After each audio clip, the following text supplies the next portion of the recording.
আসসালামু আলাইকুম আনারা ব্যাকে ভালো আছেন না আই আলহামদুলিল্লাহ ভালো আছি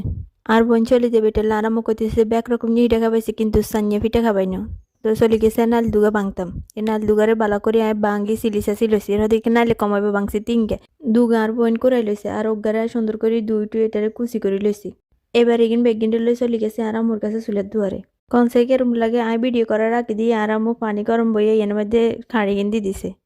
গরম পানির দানের কারণে খাড়িগিন গলিয়ে কমে গেছে ভিডিও বানানোর আগে দিয়ে আবার খাড়িগিন উড়ে লাইছি উড়াই এবার প্রথম ধরে শুরু করছি প্রথমে দিয়ে দিয়েছি গরম পানির মধ্যে তেজপাতা দারচিনি এলাচি ইগিন দিই খাড়িগিন দিয়েছি দিই তারপর নারিকেল দিই ভালো করে ইগিন বেগিনে লাড়ি ডাকনা দিয়েছি যে পর্যন্ত না উতরাইব সে পর্যন্ত ইগিন বেগিনে ডাকনা দিয়ে ডইব এরপর দিয়ে ভালো করে পানি উতরাইছে উতরাইলে এবার দিয়ে দিম গুড়ি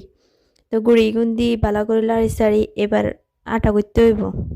পরিমাণ মতো বেগিন দেন শেষে আমগুলো লাড়ি ছাড়ি এবার আমগো আটা করা শেষ আটা ইগিন ঠান্ডা করার পর লগে দিয়ে কুসেঞ্জা নারিকেল ইগিন দিয়ে দিয়ে ইগিনটা মিশাই লাইতে হইব আমরা দুই বোন মিলি যাতে যাতে কুসেঞ্জা নারিকেল ইগিনটা মিশাই লাইতে আসি তারপর আই আর আম্মু আর বোন মিলি আমরা তিনজন মিলি বানা লাইতে আসি বুঝিনি কোনোভাবে এটার শেপ দিতে হাইতেছি না কোনো কিছু হয় না একবার গোল হয়ে যায় একবার সেপড হয়ে যায় বেগুনের বানা টানা শেষে দেখি খারাপ হয় না এবার আরাম লই যায় বেগুনের বাপ দানার লাই আরামও হাজির তো নিগুন বেগুনের ফাতিলগের মাঝে ঢুকে লইছে এবার পাতলা কাপড় একান দিয়ে ভালো করে হ্যাঁ সেইটারে বাঁধিয়ে লাইব বাঁধি দিয়ে দিব বাপে বাপদান শেষে এগুন হইলে আরামও না মা লাইব খাইতে যেরকম মজা লাগছে দেখতে যদি এরকম সুন্দর লাগছে তাইলে কোনো কথা ছিল না তো আজ যে এই পর্যন্ত থাক আনারাও ভালো থাকেন আসসালামু আলাইকুম।